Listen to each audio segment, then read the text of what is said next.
Subhanallah.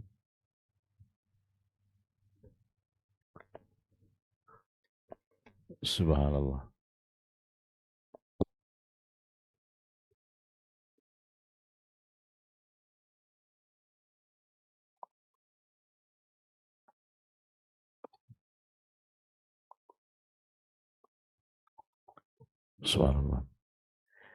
Bismillahirrahmanirrahim. Alhamdulillahi rabbil alamin. Nahmaduhu wa nasta'inuhu wa nastaghfiruh. Wa na'udzu billahi min shururi anfusina wa min sayyiati a'malina.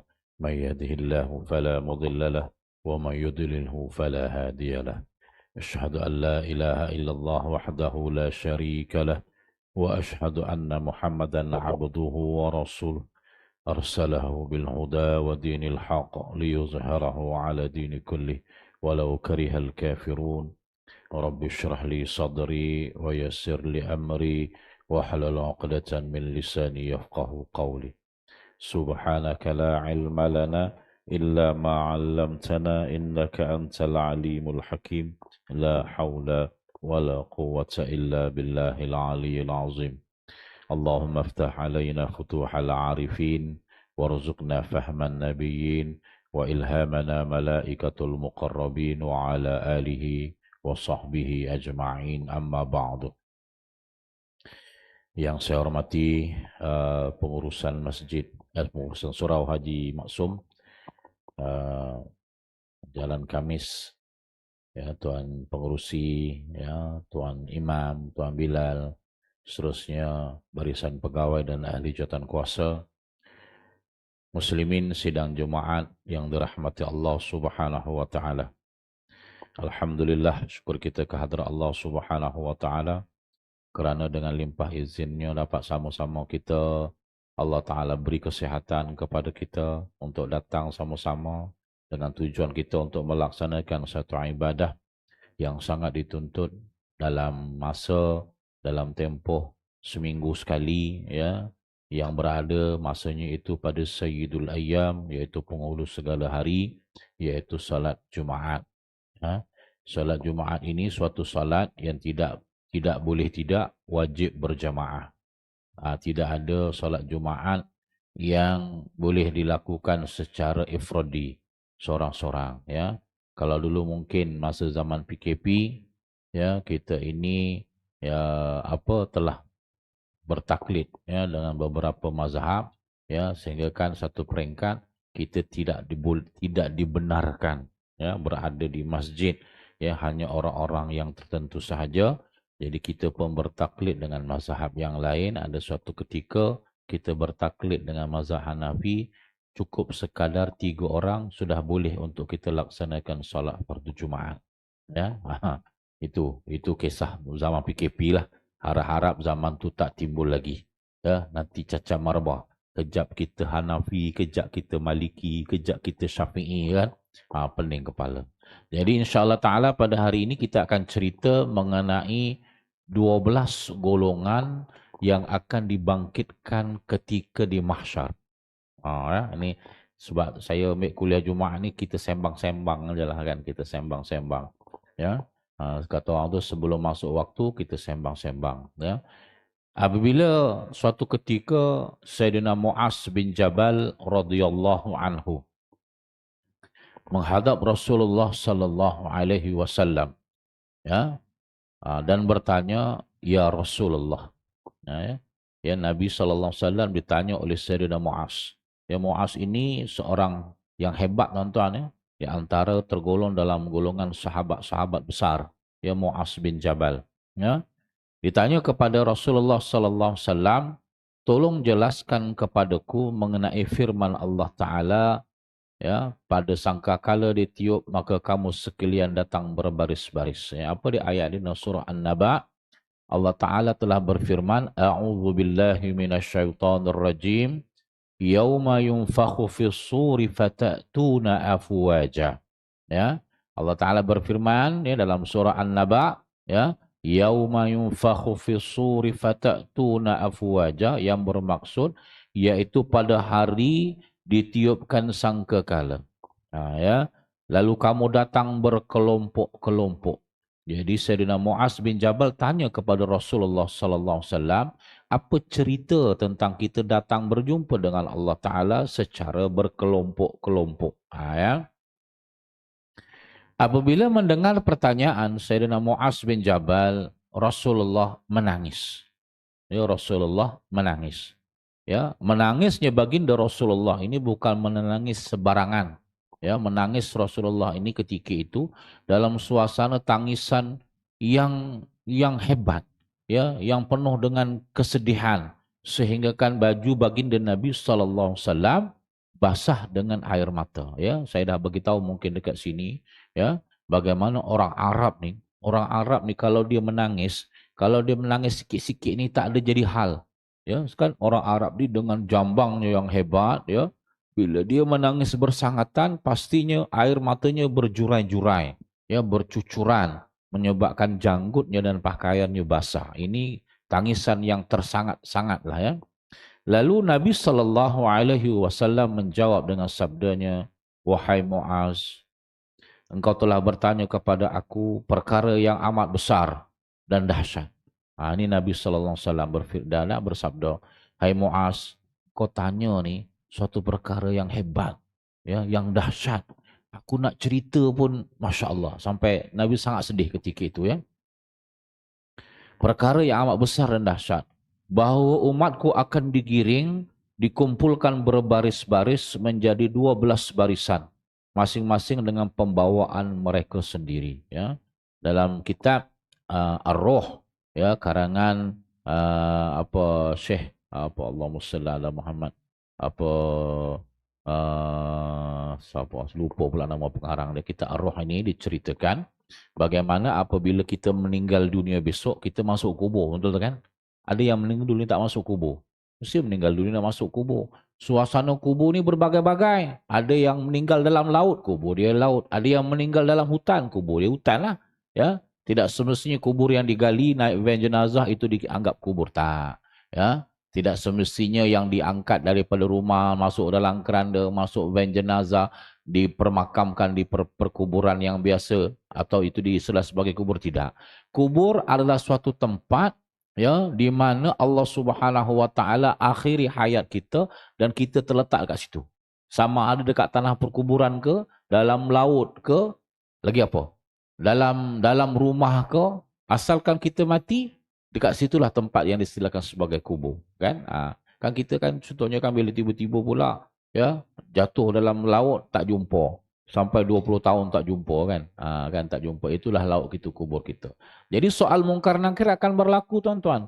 Soal mungkar nakir akan berlaku seperti biasa. Walaupun ustaz macam mana ni mati terbakar ni, dah keseng ni, dah jadi awu ni, macam mana nak soal mungkar nakir ni, macam mana nak jadi soal mungkar nakir, dah tidak ada jasad, sudah tidak ada body dekat kubur tu, mana nak soal-soal. Ustaz diarang tau Ustaz pria tu ditakon ni. Ustaz apa yang ditakon ni lah Ustaz? Orang kaya kui. Malaikat dengan perkenan Allah Ta'ala akan tanya juga masalah rukun iman ini kepada mereka sahaja. Sesiapa sahaja yang mati dalam berbagai bentuk, bagaimana dia mati, tetap akan ada soal mungkar dan nangkir. Jadi tuan-tuan jangan perasan, ya orang apalah ngerarek mati soal karo malaikat, ya mati kobong. Ojo. Orang kaya kui, ya, tidak begitu suasananya, ya.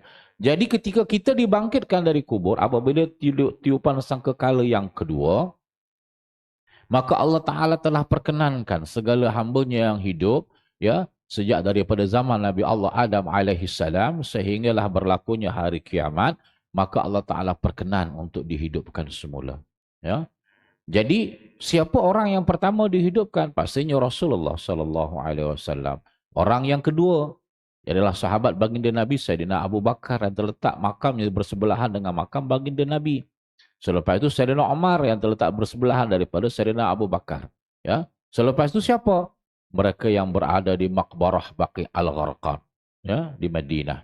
Di belakang Masjid Nabawi itu ada satu permakaman Baqi, ya, permakaman Baqi, ya, tak kisahlah orang yang hidup ketika sekarang, tapi akan datang tak tahulah sama ada jamaah Malaysia ni yang mati di Madinah boleh dimakamkan di Baqi atau tidak, sebab Baqi dah sampai tepi highway dah. Ya, tak tahulah kalau highway itu diperkenankan dikorek mungkin bolehlah kot.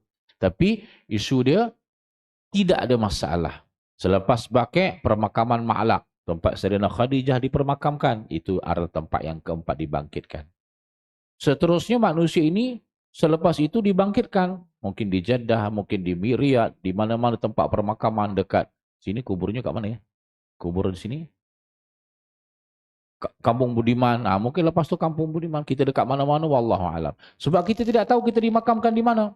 Ya, ada pun wasiat. Ya, di mana kita meninggal, di situlah kita dimakamkan. Itu sunnahnya begitu kan. Jadi manusia ini Nabi SAW telah ceritakan bagaimana manusia ini dibangkitkan seperti cendawan yang baru tumbuh. Cendawan yang baru tumbuh selepas usainya hujan. Tumbuh seperti cendawan. Cepluk, cepluk, cepluk, cepluk, cepluk itu manusia itu tumbuh, manusia hidup. Manusia hidup ini dalam suasana yang berbagai-bagai. Lalu Allah Ta'ala telah perintahkan satu malaikat yang disebut sebagai malaikat Zabaniyah. Malaikat Zabaniyah ini dibekalkan dengan tongkat daripada api neraka. Ada satu riwayat mengatakan tongkatnya itu berbentuk cangkuk. Istilahnya dalam bahasa Jawa standardnya gawa kantol. Ya, dibawa di kantol. Kantolnya dari api neraka, bukan kantol daripada kayu tas dan sebagainya kan, daripada api neraka.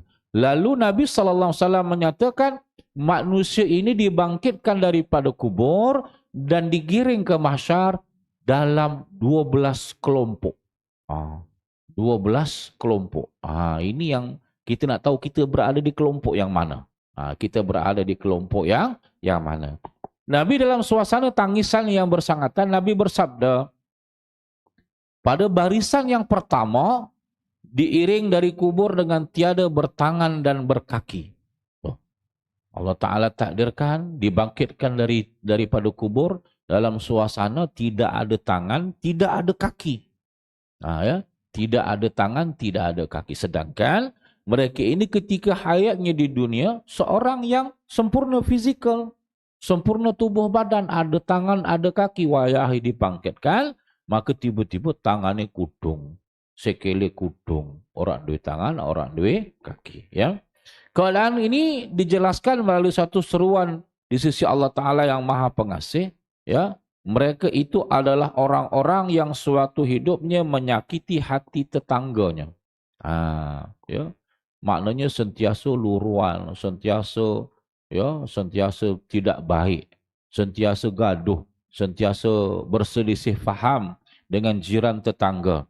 Maka demikianlah balasannya dan tempat kembali mereka adalah neraka. Jadi kita ni hidup berjiran ni sebab Nabi SAW bersabda, Al-jaru qabla ad-dar. Ya, dia punya adab. Kita nak buat rumah, nak beli rumah, nak cari rumah, kata Nabi SAW, Al-jaru qabla ad-dar. Tengok jiran dulu. Ya, survey jiran tetangga kita dulu, baru kita dapatkan rumah. Ya, kadang-kadang kita tak, tuan-tuan. Kita cari rumah yang hebat, yang tersergam indah, ya, yang hebatnya tingginya 3 tingkat dan biliknya berpuluh-puluh, tapi rupa-rupanya jiran tetangganya semuanya ahli mungkar. Ya, semuanya ahli musyrik, semuanya ahli maksiat, menyebabkan kita pun kesawaban. Ya, elok-elok kita biasa nak duduk datang surau, dekat sana surau tak ada, surau ada dekat lebih kurang 15 km. Mula-mula gagahlah kita pergi, lama-lama waleh. Surau payah lu ngolah cemaah nang omah ai. Sembayang Jumaat entah ke mana, perginya sembayang raya. Itu pun nasib baik balik kampung. Kalau tak balik kampung, sembayang rayanya dekat mana? Pergi tempat makan angin. Itu contohnya kan. Jadi Nabi SAW menyatakan golongan yang pertama dibangkitkan oleh Allah Subhanahu Wa Taala, ya, berbaris di suatu kelompok, tidak ada tangan, tidak ada kaki. Rupa-rupanya mereka ini adalah golongan orang-orang yang sentiasa menyakiti hati jiran tetangga mereka, ya. Dan tempat mereka adalah neraka. Pastinya tempat kembali mereka adalah neraka. Barisan yang kedua, ya, golongan yang kedua yang akan dibangkitkan, ya, berada barisan kedua yang berada di mahsyar, yang diiring dari kubur berbentuk babi hutan. Wah, ini famous, tuan-tuan, cerita ni. Wayahe dibangkitkan dari kubur, kepala yang keluar kepala babi. Nauzubillah min zalik. Ya. Kat sini tak tahulah, mungkin banyak kok. Kalau tempat saya tu banyak tuan-tuan ya. Kalau malam-malam tepi-tepi rumah tu krukrak ya. Oh, jangan letaklah, jangan tanam keledek, jangan tanam ubi, habis selesai. Ya, dia sodoknya ya. Kadang-kadang babinya tu taringnya masya-Allah ya. Sampai ke atas taringnya tu ya. Itu memang babi tunggal mungkin lah ya. Dekat belakang rumah saya itu ada pokok, dulu ada pokok binjai. Ya. Pokok binjai ni dulu masa saya bujang-bujang, saya pun pelik juga kenapa pokok binjai ni kulitnya satu tempat ni memang tak ada kulit pokok. Rupanya tempat dia kokor-kokor gitu ya. Dia gesek-gesekkan badannya. Babi ni hebat ya.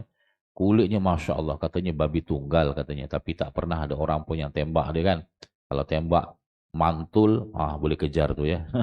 Kata orang lah. Ini cerita orang tua ya. Bukan cerita saya ya. Jadi golongan yang kedua dibangkitkan dari kubur dalam bentuk babi hutan.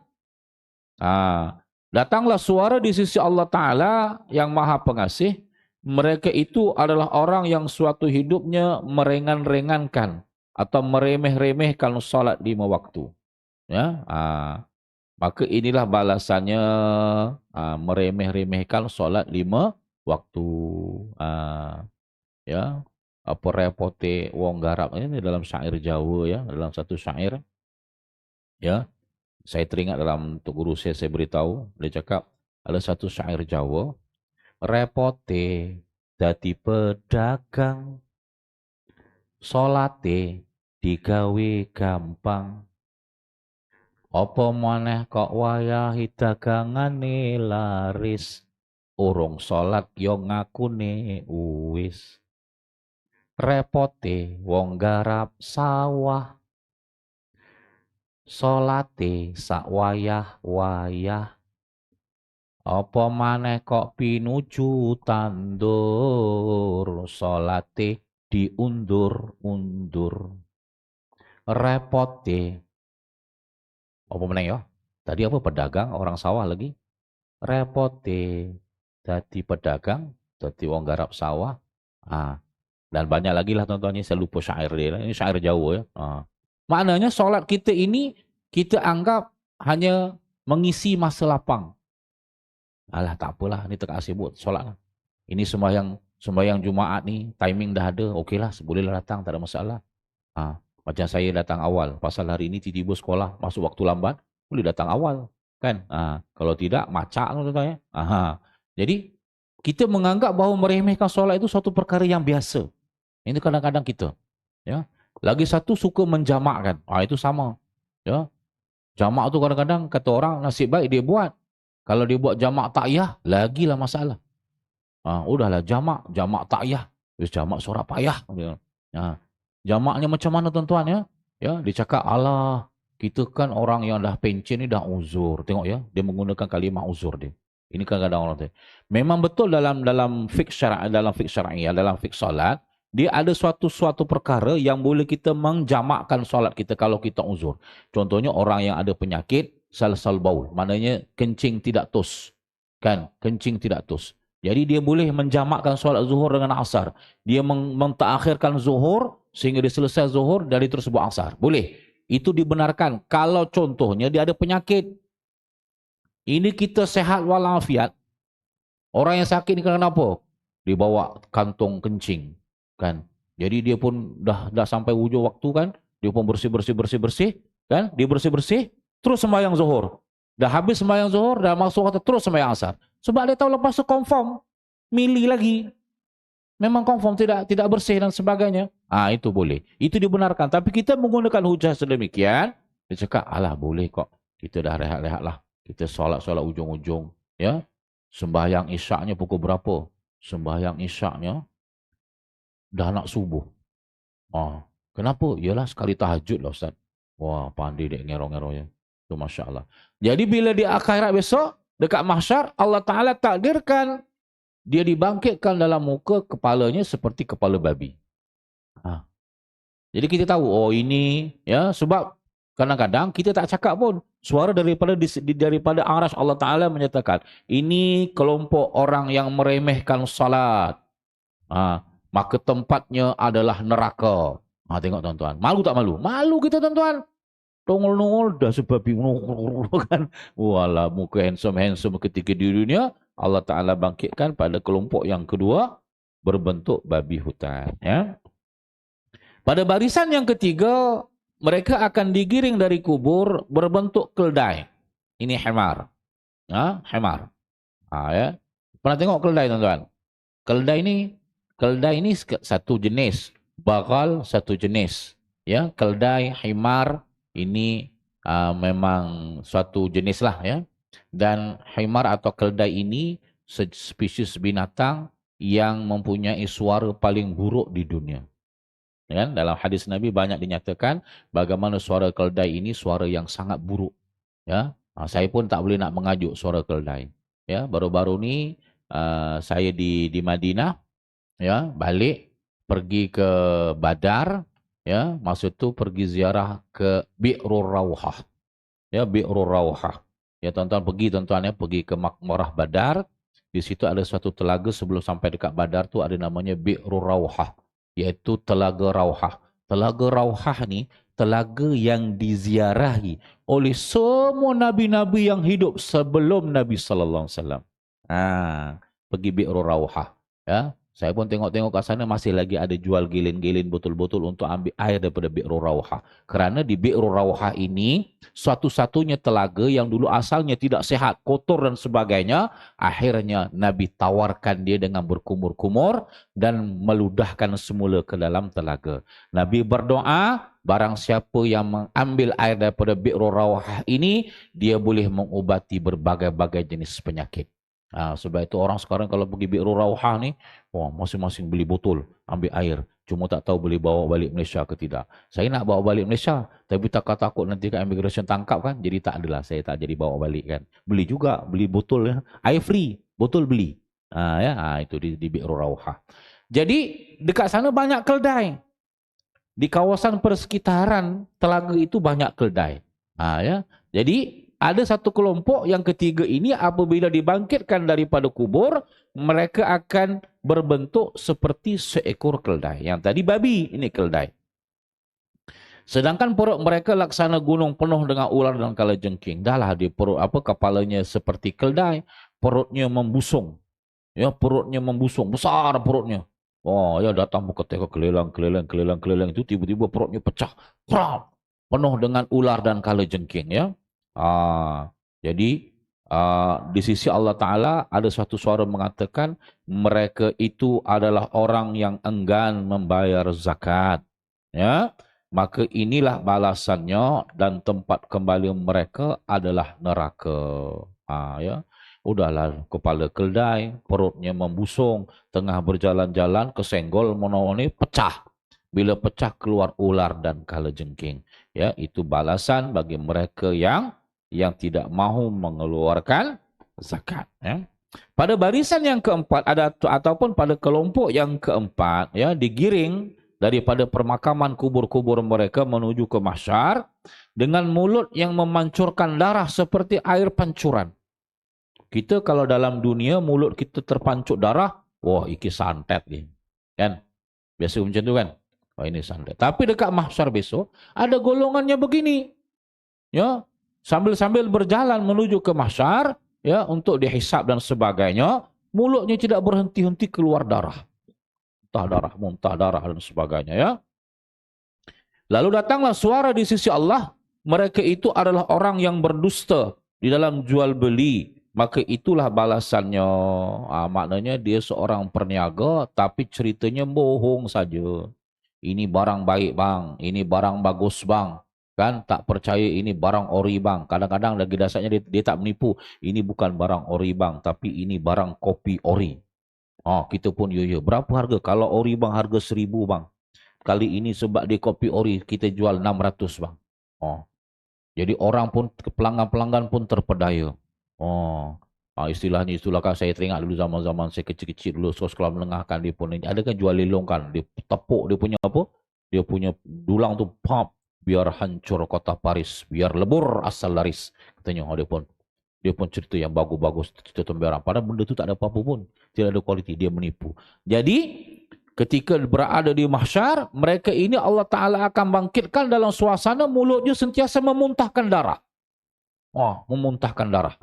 Jadi ini adalah golongan orang yang berdusta dalam berjual beli, ya, tidak sama seperti mana sunnah baginda Nabi sallallahu alaihi wasallam. Ya, Nabi berniaga juga, tapi Nabi cakap betul, cakap hak, cakap jujur, menyebabkan hasil jualan Nabi berlipat kali ganda. Itu golongan yang keempat. Pada golongan yang kelima, barisan yang kelima, ya, digiring dari kubur dalam suasana bau busuk, lebih busuk daripada bangkai. Ini. Ya, bila dia bangun daripada kubur, dibangkitkan daripada kubur, oh, Allahu Akbar. Baunya subhanallah, lebih busuk daripada bangkai. Ya. Ketika itu Allah Subhanahu wa taala menurunkan angin sehingga bau busuk itu mengganggu ketenteraman di padang mahsyar. Allah Taala, ini padang mahsyar nih, dia suasana padang ya, luas, ada dalam bentuk muka buminya, ada naik bukit, ada yang berada di lembah. Ini memang luas ya. Jadi Allah Taala takdirkan ada angin dekat padang mahsyar. Bila angin ini lalu dekat kelompok ini, golongan mereka ini, bau busuk ni terus menyebar ke seluruh padang mahsyar. Semua, ya Allah, busuk, lebih busuk daripada bangkai. Lalu di sisi Allah Ta'ala ada menyatakan mereka itu adalah orang yang menyembunyikan perlakuan derhaka, takut diketahui oleh manusia, tetapi tidak perlu takut pada Allah Ta'ala. Dia simpan perkara mungkar. Dia buat perkara mungkar sebabkan dia ada kuasa, disebabkan dia ada power, disebabkan dia ada authority, disebabkan dia ada pengaruh tertentu dalam masyarakat, menyebabkan segala perbuatan buruk mereka ini dapat disembunyikan.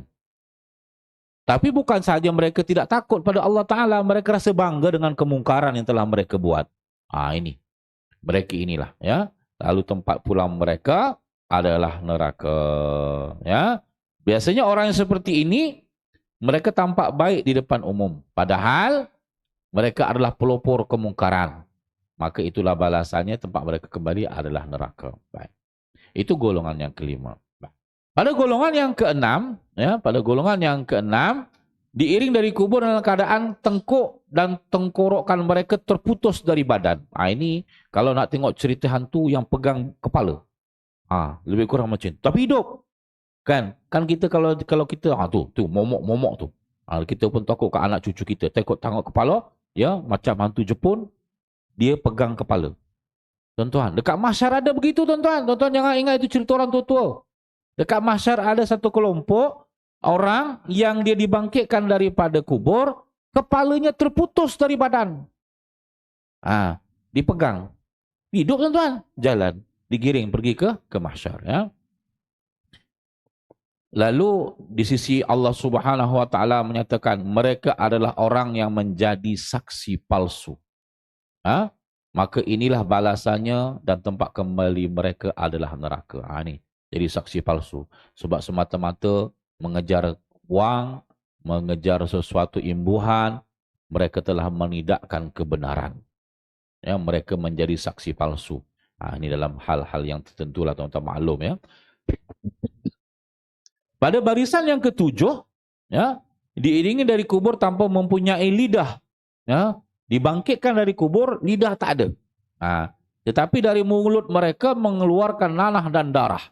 Ya, udahlah tak ada lidah, keluar daripada mulut mereka nanah dan darah. Ya, kalau tadi terpancut-pancut darah, ya, ini dia tak ada lidah, tapi keluar daripada mulutnya itu nanah dan darah. Ya. Lalu di sisi Allah Subhanahu wa taala menyebut mereka itu adalah orang yang memberi kesaksian di atas kebenaran. Maka itulah balasan dan tempat kembali mereka adalah neraka. Ini. Itu golongan yang ke-8. Ya. Yang ke-8, yang ke-7, sorry. Pada kelompok yang ke-8, ya, diiringi dari kubur dalam keadaan terbalik dengan kepala ke bawah dan kaki ke atas. Ini masyhur, tuan-tuan. Ya. Dibangkitkan, ya, walaupun dalam hayatnya mereka ini boleh berjalan seperti biasa, orang yang normal, tetapi apabila dibangkitkan di mahsyar, kepala ke bawah, kaki ke atas. Kan kita pernah tengok dalam acara yang orang kuat-kuat tu kan, ya, yang apa cerita tu, yang dia berjalan naik tangga pakai tangan, itu praktis kot. Dekat mahsyar besok dia nak jadi macam itu, ya. Siapa golongan ini? Ya, mereka adalah orang yang berbuat zina dan mati sebelum sempat atau tidak mau bertaubat. Ya, ini golongan penzina. Ya, penzina ni siapa? Penzina ni dia tahu ada benda yang halal tapi masih tetap juga nak buat benda yang haram. Elok-elok boleh berjalan tegak, tiba-tiba Allah Ta'ala takdirkan berjalan guna kaki. Sebab mereka ini sentiasa melakukan perkara yang melanggar. Perkara-perkara yang hak. Sepatutnya dia boleh dapat isteri, tapi disebabkan tak payahlah, tak nak ada komitmen. Ya. Kadang-kadang mereka tidak mau ada suami, mereka merasakan takut dengan komitmen, so mereka telah berbuat zina. Ya, mereka ini akan tergolong dalam golongan yang berjalan menggunakan tangan, kepala kat bawah, kaki dekat atas. Mereka adalah golongan yang akan dimasukkan ke dalam neraka. Golongan yang kesembilan, ya, akan digiring dari kubur mereka dengan wajah hitam gelap dan bermata biru. Sementara dalam mulut mereka itu penuh dengan api gemuruh. Ya. Kadang-kadang kalau dalam dunia ini mata biru cantik ya tuan-tuan ya. Ini dekat sana mata biru. Mata biru apa? Mata yang menyala. Ya, bukan maksud mata biru mata orang model-model tu tuan-tuan ya. Kadang-kadang kalau kita nak tengok mata biru di kalangan orang Jawa ni, bila tengok dia nak pergi bersanding. Mata dia boleh berubah color tuan-tuan. Mata boleh berubah color. Tak tahulah mak andam tu macam mana dia boleh abrakadabra mata jadi biru. Abrakadabra mata jadi coklat. Ada kan boleh kan? Itu mak andam tu, kepakaran mak andam ni dia boleh mengubah warna mata. Ya, kadang-kadang jadi biru. Tapi biru di mahsyar bukannya biru sebab cantik-cantik model tu, tidak tuan-tuan. Tapi biru di mahsyar adalah biru sebab menyala-nyala api. Ya, menyala-menyala api, ya, dan pada mulut mereka penuh dengan api dan badannya berwarna hitam gelap. Hitam, udahlah hitam, gelap, gilap apa? Berkilat lagi. Ini istilah hitam metalik ni. Ya, sebab apa? Lalu di sisi Allah Subhanahu Wa Taala menyatakan mereka itu adalah orang yang makan harta anak yatim dengan cara yang tidak sebenarnya. Maka makan harta anak yatim dengan zalim tanpa hak, maka mereka akan dibangkitkan dalam kubur, daripada kubur dengan keadaan sebegitu. Pada barisan yang ke-10 diiringi dari kubur mereka dalam tubuh mereka penuh dengan penyakit sopak dan kusta dan belang kulitnya. Asalnya mereka dalam dunia hebat tuan-tuan. Orangnya cantik, orangnya tidak pernah ada penyakit kulit, tapi dibangkitkan dalam suasana penyakit kulit yang bersangatan. Sehingga penyakit sopak itu berbelang seperti harimau. Ya. Jadi di sisi Allah Ta'ala mereka menyatakan apa? Mereka adalah orang yang durhaka kepada orang tuanya, maka itu adalah balasan dan tempat kembali mereka adalah neraka.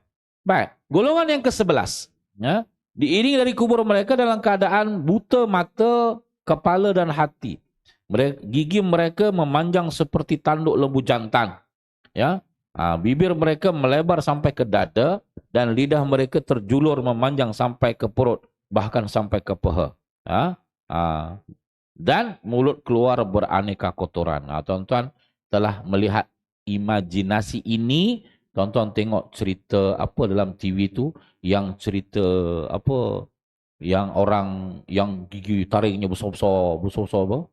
Apa cerita tu dia?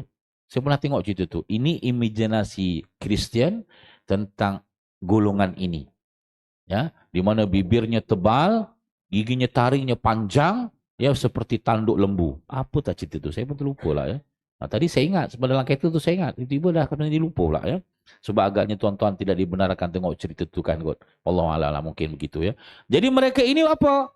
Di sisi Allah Ta'ala mereka menyatakan mereka adalah orang yang minum arak. Ya, sentiasa minum arak.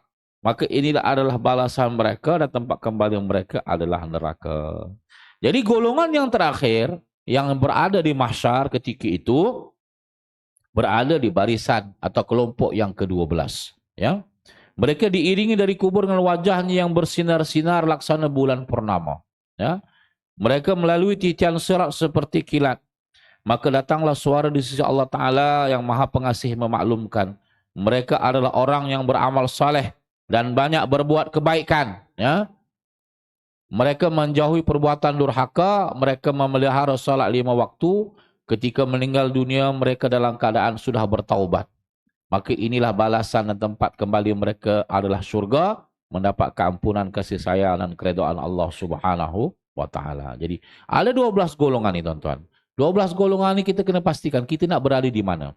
Golongan yang mana tuan-tuan ya? Golongan yang mana? Jadi tuan-tuan, kita kena tekadkan dalam hati kita supaya kita tergolong dalam golongan orang yang berada di tempat yang ke-12 itu. Jadi tuan-tuan, saya rasa cukup setakat itu saja untuk tazkirah kita pada hari ini. InsyaAllah ta'ala, masuk dalam waktu 1:27. Kita ada masa lagi beberapa minit mungkin pihak pengurusan masjid nak buat pengumuman. Wallahualam. Jadi saya tangguhkan yang baik ini datang daripada Allah Subhanahu Wa Taala, yang tidak baik datang dari kelemahan ilmu saya. Kita tangguhkan membaca tasbih kafarah dan suratul Asr. Subhanallah wa bihamdi subhanakallahumma wa bihamdika asyhadu an la ilaha illa anta astaghfiruka wa atubu ilaik. Bismillahirrahmanirrahim. Al-'asr innal insana lafi khusr illa alladhina amanu wa 'amilus shalihat wa tawassaw bil haqqi wa tawassaw bis sabr. Wa billahi taufiq wal hidayah. Wassalamu alaikum warahmatullahi wabarakatuh.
الله أكبر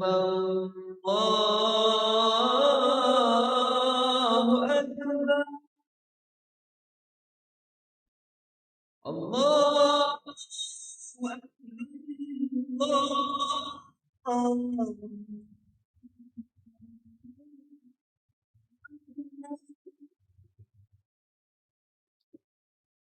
أشهد أن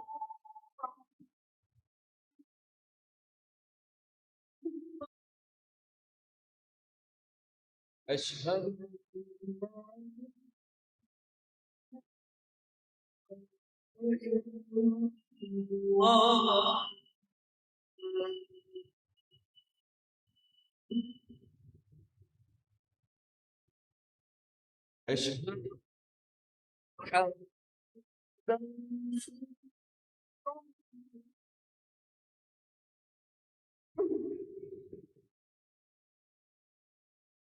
أشهد أشهد أن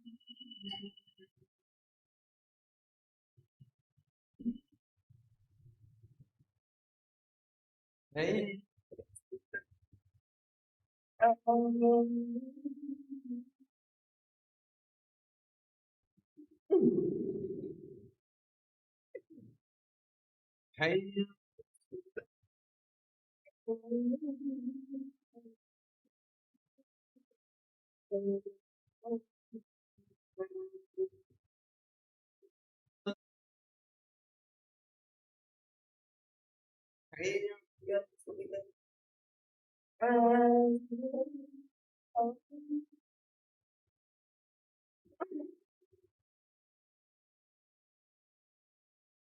حي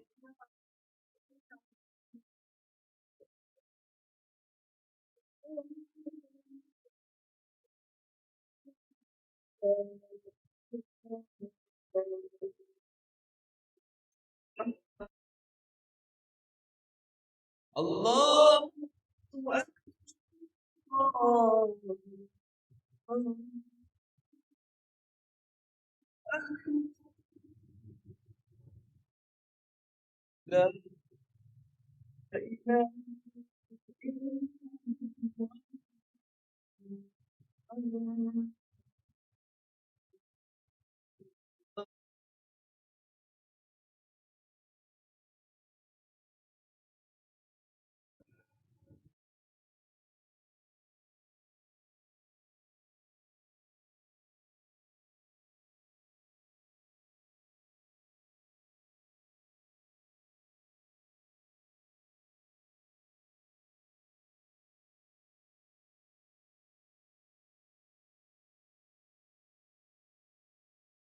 Bismillahirrahmanirrahim. Inna يصلون على النبي يا أيها الذين آمنوا صلوا عليه وسلموا تسليما.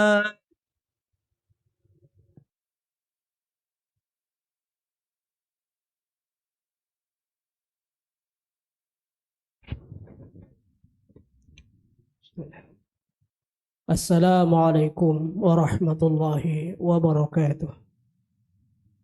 Allahu Akbar, Allahu Akbar, Allahu Akbar, Allahu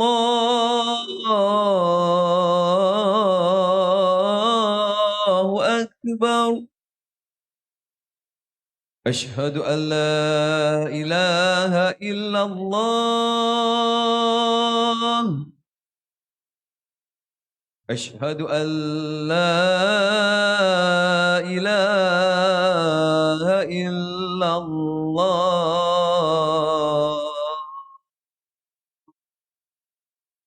أشهد أن محمدا رسول الله.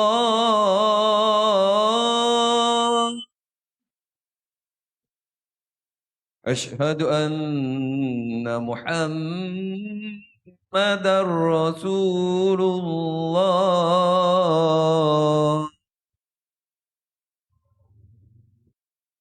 حي على الصلاة. حي على الصلاة.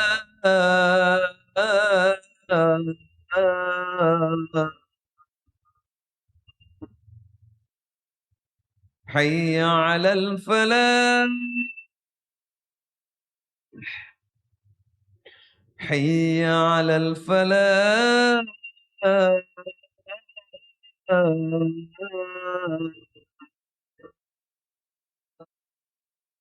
الله أكبر، الله أكبر، لا إله إلا الله.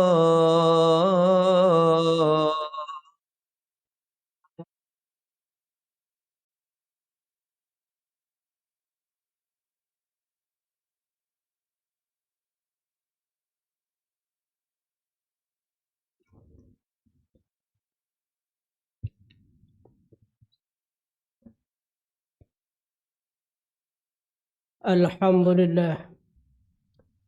Alhamdulillah القائل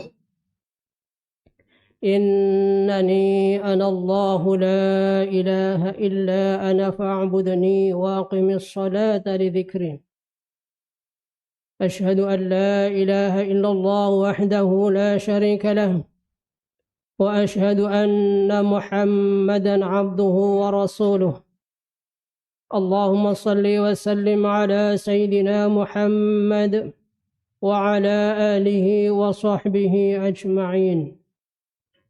أما بعد، فيا أيها المسلمون اتقوا الله، أوصيكم وإياي بتقوى الله، فقد فاز المتقون.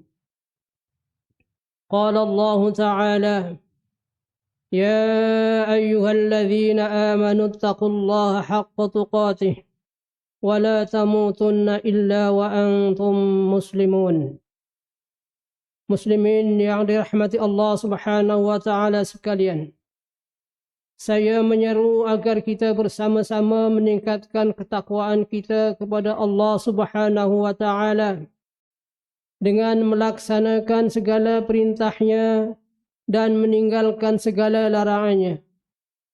Marilah kita memberi sepenuh tumpuan kepada khutbah yang disampaikan. Janganlah berbual-bual dan berleka-leka dengan telefon bimbit. Semoga khutbah ini memberi manfaat kepada kita semua. Mimbar Jumat pada hari ini akan membicarakan khutbah yang bertajuk Ancaman untuk yang melalaikan solat. Hadirin yang dirahmati Allah, Islam dibina atas 5 perkara utama dan mendirikan solat merupakan salah satu daripadanya.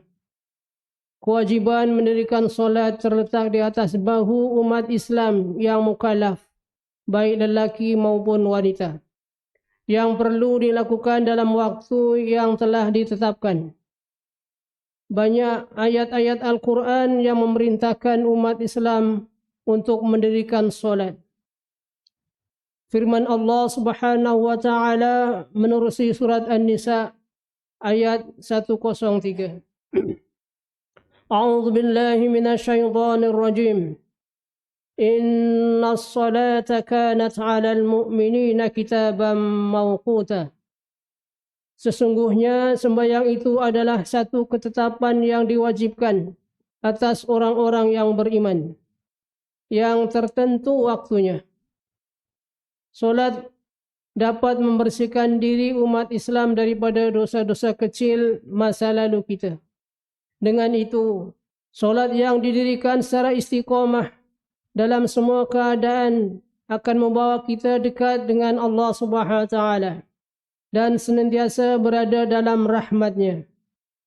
Hadis dari Abu Hurairah radhiyallahu anhu bahwa Rasulullah sallallahu alaihi wasallam bersabda, "As-salatul khams wal jum'atu ila al-jum'ah kaffaratun lima bainahunna ma lam tughshal kaba'ir." Solat 5 waktu dan solat Jumat ke solat Jumat berikutnya menjadi penghapus dosa-dosa yang berlaku di antaranya selama mana tidak melakukan dosa besar. Hadis riwayat Muslim. Menjaga solat dan mendirikannya menjadikan hati kita suci dan bersih daripada sifat-sifat tercela atau mazmumah. Solat yang dibuat bukan sekedar melepaskan kewajiban, malah mampu menjadikan kita manusia yang menyelamatkan diri sendiri dan orang lain dengan melakukan kebaikan dan berakhlak mulia secara berterusan. Solat yang didirikan akan mencegah kita daripada melakukan perbuatan keji dan mungkar. Hati kita juga akan menjadi tenang, tenteram apabila kita mendirikan dan menjaga solat. Firman Allah Subhanahu wa taala dalam surah Al-Ma'arij ayat 19 hingga 23. A'udzu billahi minasyaitonir rajim. Innal insana khuliqa halu'a. Idza massahu asy-syarru jazu'a wa idza massahu al-khairu manu'a. Illal musallin alladzina hum 'ala salatihim daimun. Sesungguhnya manusia itu dijadikan bertabiat resah gelisah, lagi bakhil dan kedekut. Apabila ia ditimpa kesusahan, ia sangat resah gelisah, dan apabila ia beroleh kesenangan, ia sangat bakhil kedekut, kecuali orang-orang yang mengerjakan sembahyang, yaitu mereka tetap mengerjakan sembahyang. Jangan kita menjadi sebagian golongan yang mengambil mudah tentang mendirikan solat. Allah Subhanahu wa taala memberikan ancaman dalam Al-Quran akan ada golongan yang mensia-siakan solat, lalu mereka hidup dengan mengikuti rasa nafsu syahwat dan melakukan maksiat. Mereka lah golongan yang akan diazab dengan dahsyat. Allah Subhanahu wa taala dalam surah Maryam berfirman, فَخَلَفَ مِنْ بَعْدِهِمْ خَلْفٌ أَضَاعُوا الصَّلَاةَ وَاتَّبَعُوا الشَّهَوَاتِ فَسَوْفَ يَلْقَوْنَ غَيًّا. Kemudian mereka digantikan oleh keturunan-keturunan yang mencuaikan sembahyang serta menurut hawa nafsu dengan melakukan maksiat, maka mereka akan menghadapi azab dalam neraka. Hadis daripada Ibnu Abbas radhiyallahu anhuma bahwa Rasulullah sallallahu alaihi wasallam bersabda, "Ikhfadillah yakhfaduka, ikhfadillah tajidu tajahaka." Jagalah Allah, niscaya Dia akan menjagamu. Jagalah Allah, niscaya engkau akan mendapatinya di hadapanmu. Hadis riwayat At-Tirmidzi. Menjaga Allah itu adalah dengan mendirikan solat dan melaksanakan arahan dan meninggalkan larangannya. Jika kita menjaga Allah, Allah menjaga kita dengan memakaikan kemuliaan agamanya dan memelihara kemuliaan hidupan kita di dunia dan di akhirat kelak. Hadirin yang dirahmati Allah Subhanahu wa taala sekalian. Masih ramai umat Islam yang meninggalkan solat. Sedangkan Allah Subhanahu wa taala memberi ancaman yang keras kepada hamba-hambanya yang melalaikan ibadah solat secara sengaja.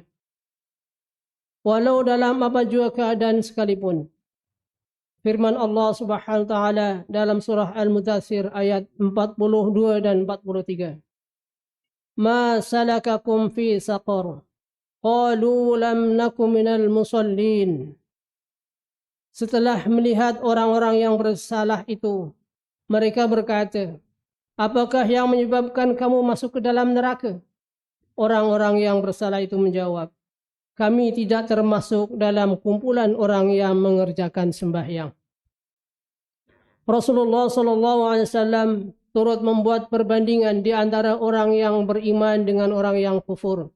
Sebagaimana hadis yang diriwayatkan oleh Jabir bin Abdullah radhiyallahu anhuma bahwa Rasulullah SAW bersabda, "Bainar rajuli wa bainas syirki wal kufr tarkus shalah."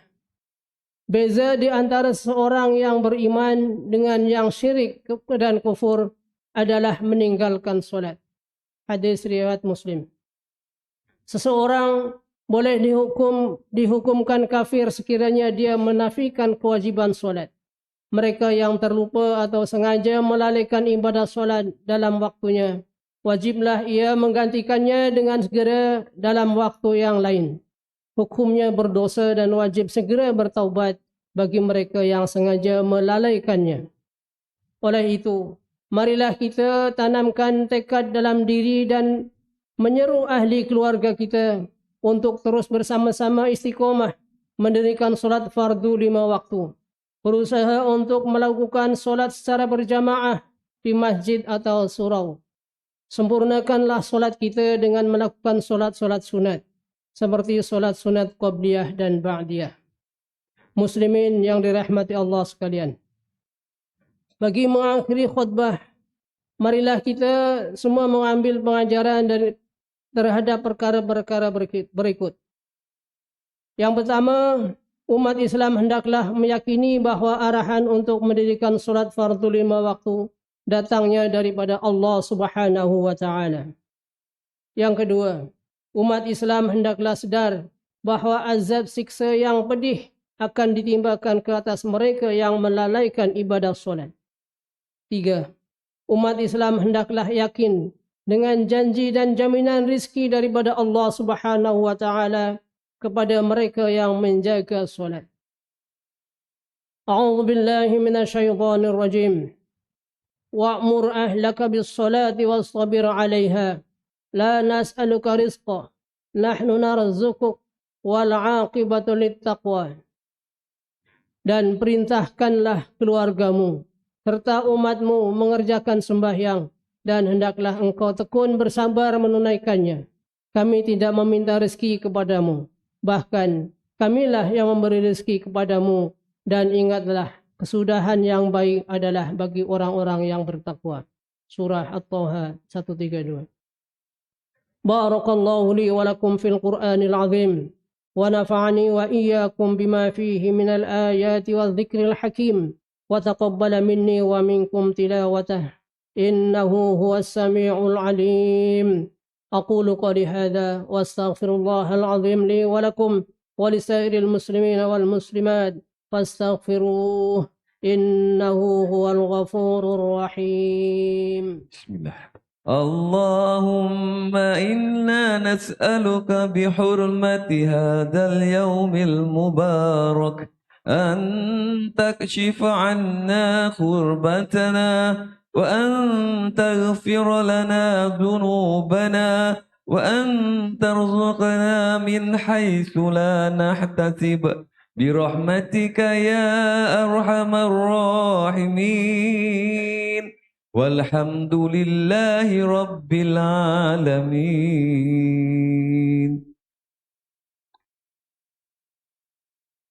بسم الله. الحمد لله الحمد لله الذي جعلنا من المسلمين ورزقنا من الطيبات. أشهد أن لا إله إلا الله وحده لا شريك له وأشهد أن محمدا عبده ورسوله. اللهم صل وسلم وبارك على سيدنا محمد وعلى آله وصحبه ومن تبعهم بإحسان إلى يوم الدين. أما بعد، فيا أيها المسلمون فيا عباد الله اتقوا الله أوصيكم وإياي بتقوى الله فقد فاز المتقون. Hadirin yang dirahmati Allah sekalian, sekali lagi khatib ingin mengingatkan kita supaya sentiasa bertakwa kepada Allah Subhanahu wa taala dengan mengawasi diri dan keluarga kita daripada melakukan perbuatan keji dan maksiat. Dalam masa yang sama kita terus berdoa agar senantiasa dirahmati dan dilindungi daripada segala bentuk ancaman serta penularan wabak COVID-19. Umat Islam dinasihatkan terus berhati-hati dan menjaga keselamatan diri, persekitaran dengan mematuhi SOP ditetapkan bagi mengelak penularan. Inna Allah wa malaikatahu yusalluna ala nabi ya ayyuhalladzina amanu sallu alaihi wa sallimu taslima. Allahumma salli wa sallim ala sayyidina Muhammad وعلى آله وأصحابه أجمعين. اللهم اغفر للمسلمين والمسلمات والمؤمنين والمؤمنات الأحياء منهم والأموات إنك سميع قريب مجيب الدعوات ويا قاضي الحاجات. اللهم أعز الإسلام والمسلمين وأهلك الكفرة والمبتدعة والمشركين. اللهم إنا نسألك ونتوسل إليك بنبيك الأمين ونسألك بأسمائك الحسنى وصفاتك العظمى أن تحفظ بعين عنايتك الربانية وبحفظ وقايتك الصمدانية جلالة ملكنا المعظم سلطان سلاعور سلطان شرف الدين إدريس شاه الحاج ابن المرحوم سلطان صلاح الدين عبد العزيز شاه الحاج. اللهم دم العون والهداية والتوفيق والصحة والسلامة منك لولي علي السلاعور تنقو أمير الشاه ابن سلطان شرف الدين إدريس شاه الحاج في أمن وصلاح وعافية بمنك وكرمك يا ذا الجلال والإكرام. اللهم طل عمرهما مصلحين للموظفين والراعية والبلاد وبلغ مقاصدهما لطريق الهدى والرشاد. اللهم يا عزيز يا منتقم يا جبار يا ذا الجلال والإكرام. اللهم انصر الإخواننا المسلمين والمجاهدين والمستضعفين في فلسطين. Ya Allah, ya Tuhan kami, selamatkanlah saudara-saudara kami kaum muslimin yang ditindas di bumi Palestin dan di mana saja mereka berada. Kau hapuskanlah kezaliman yang ada di muka bumi ini. Berikanlah keadilan kepada mereka yang dianiaya serta dizalimi. Ya Allah, jadikanlah kami antara hamba-Mu yang menjaga amanah. Kuatkan iman kami agar menjauhi perbuatan khianat, serta jauhkan kami termasuk dalam golongan yang mengabaikan tanggung jawab dan jauhi negeri dan negara kami daripada kehancuran disebabkan perbuatan rasuah, penyelewengan dan salah guna kuasa. Serahkan tanggung jawab memimpin negara kami kepada hamba-Mu yang amanah dan jujur, serta tegas lagi berani menegakkan kebenaran dan melaksanakan keadilan berlandaskan syariat. Jadikanlah ya Allah masjid dan surau di negeri Selangor rumah-rumah-Mu yang aman, mempersatukan dan menjadi nadi kekuatan ummah. Allahumma ya dafi'al bala idfa' anna hadzal waba wal bala wal marad wasyada wal mihan bilutfika ya latif innaka ala kulli syai'in qadir wa bil ijabati jadir. ربنا هب لنا من أزواجنا وذرياتنا قرة أعين واجعلنا للمتقين إماما. ربنا آتنا في الدنيا حسنة وفي الآخرة حسنة وقنا عذاب النار. عباد الله إن الله يأمر بالعدل والإحسان وإيتاء ذي القربى وينهى عن الفحشاء والمنكر والبغي يعظكم لعلكم تذكرون فاذكروا الله العظيم يذكركم واشكروه على نعمه يزدكم واسألوه من فضله يعطكم ولذكر الله أكبر والله يعلم ما تصنعون أقم الصلاة.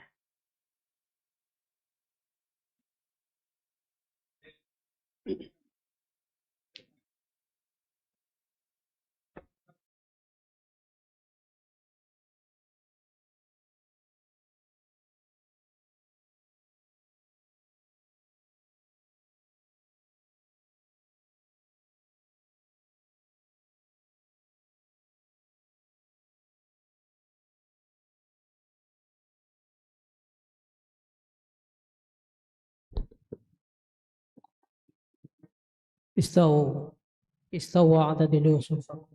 Lurus dan rapatkan soft, penuhkan soft hadapan dahulu. A'udzubillahi minasyaitonir rajim.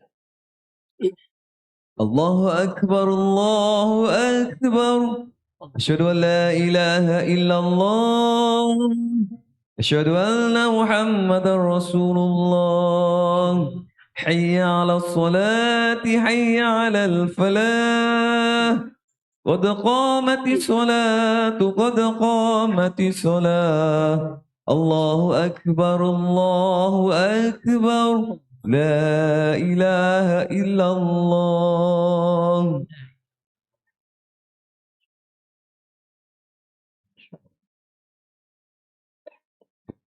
أعوذ بالله من الشيطان الرجيم. صلي الله أكبر الله أكبر إن يرجع إلى الذي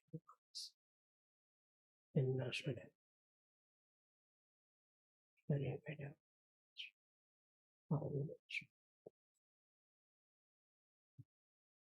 بسم الله الرحمن الرحيم الحمد لله رب العالمين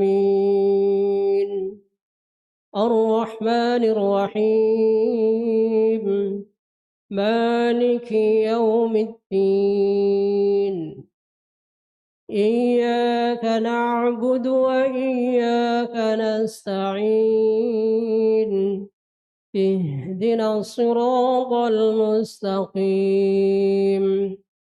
صراط الذين أنعمت عليهم غير المغضوب عليهم ولا الضالين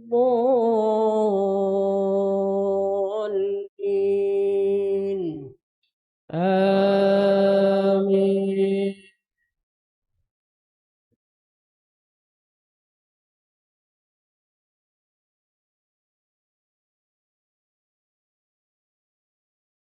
بسم الله الرحمن الرحيم إنا أنزلناه في ليلة القدر وما أدراك ما ليلة القدر ليلة القدر خير من 1000 شهر تنزل الملائكة والروح فيها بإذن ربهم من كل أمر سلام هي حتى مطلع الفجر. الله أكبر.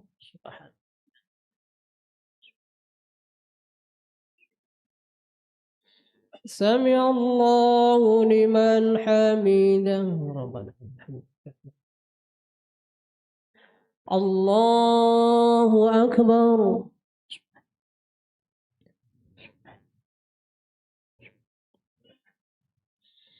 الله أكبر. الله أكبر.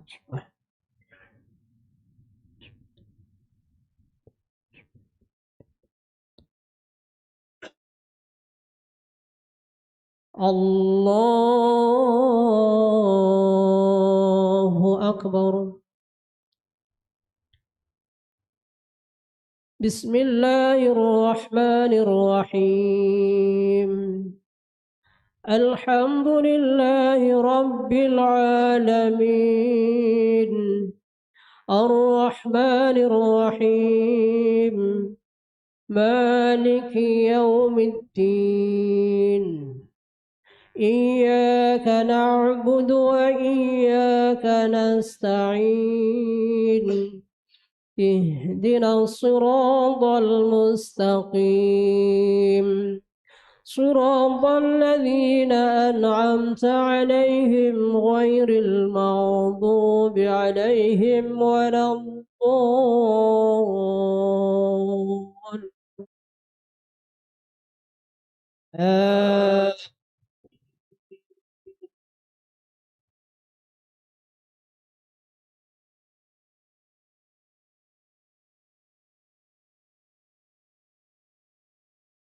بسم الله الرحمن الرحيم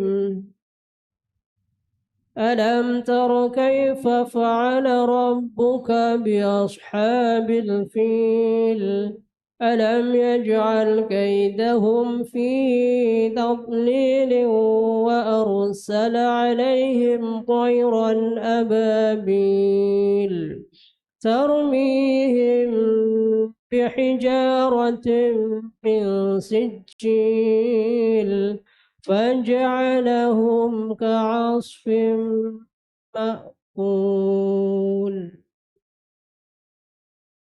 الله أكبر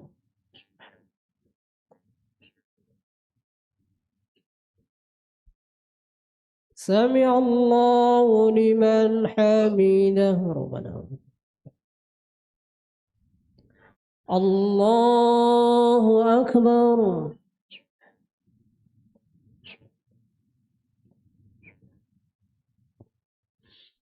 الله أكبر الله أكبر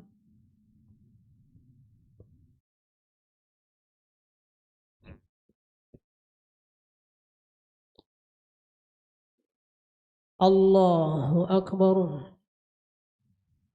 التحية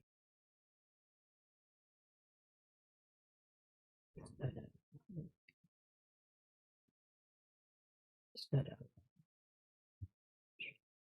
أشهد أن لا الله صل على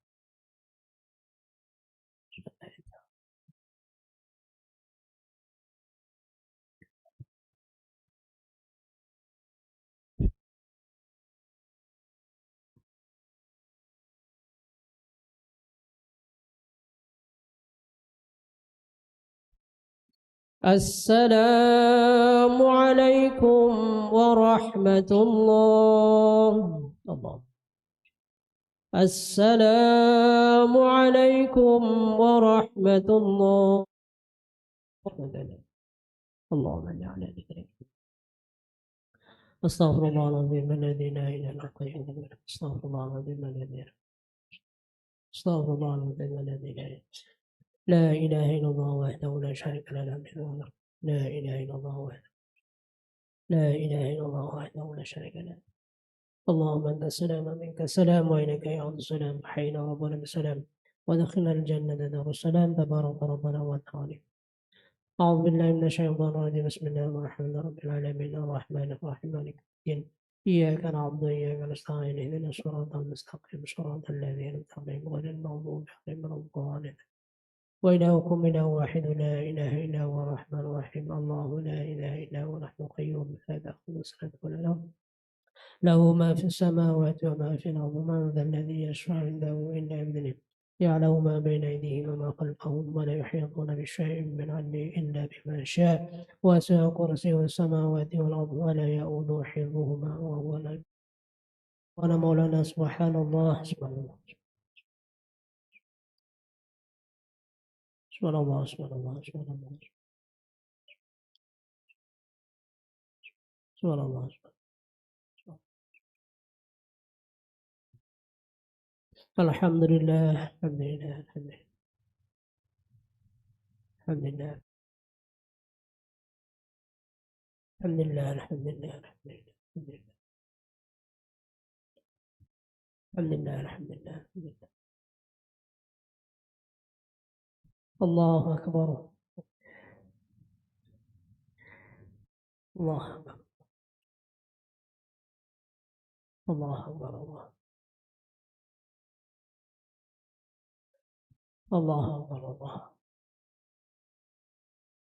الله أكبر كبيرا والحمد لله كثيرا وسبحان الله بسم الله لا إله إلا الله وحده لا شريك له له الملك وله الحمد يحيي ويميت وعلى كل ولا حول ولا قوة إلا بالله العلي العظيم.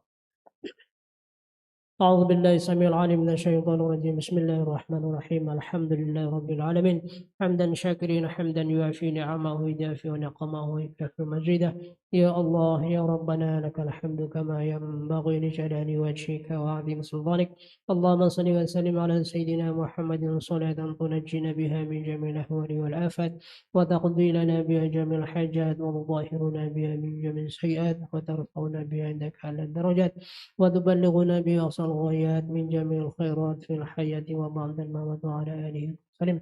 اللهم اغفر لنا ذنوبنا ولوالدينا وارحمهم كما ربانا صغارا ولجميع مشايخنا ولأساتذتنا ولمن له حق علينا ولسائر المسلمين والمسلمات والمؤمنين والمؤمنات الأحياء منهم والأموات الراحمين. اللهم إنا نسألك سلامة في ديننا وعافية في جسدنا وزيادة في علمنا وبركة في رزقنا وتوبة قبل الموت ورحمة عند الموت ومغفرة بعد الموت. اللهم هون علينا في سكرات الموت والنجاة من النار والعفو عند الحساب. ربنا هب لنا من أزواجنا وذريتنا قرة أعين واجعلنا للمتقين إماما. اللهم اغسل عاقبتنا في الأمور كلها واجرنا من حز الدنيا وعذاب الآخرة. اللهم جملنا بالعافية والسلامة وحفظنا بالتقوى الاستقامة. ربنا لا تؤاخذنا إن نسينا أو أخطأنا. ربنا ولا تحمل علينا إصرا كما حملته على الذين قبلنا. ربنا ولا تحملنا ما لا طاقة لنا به واعف عنا واغفر لنا وارحمنا أنت مولانا وانصرنا على القوم الكافرين. ربنا آتنا في الدنيا حسنة وفي الآخرة حسنة وقنا عذاب النار وادخلنا الجنة مع الأبرار يا عزيز يا غفار يا رب العالمين. صلى الله على سيدنا محمد النبي الأمي وعلى آله وصحبه وبارك وسلم. سبحان ربك رب العزة عما يصفون وسلام على المرسلين والحمد لله رب العالمين. تقبل الله منكم. الله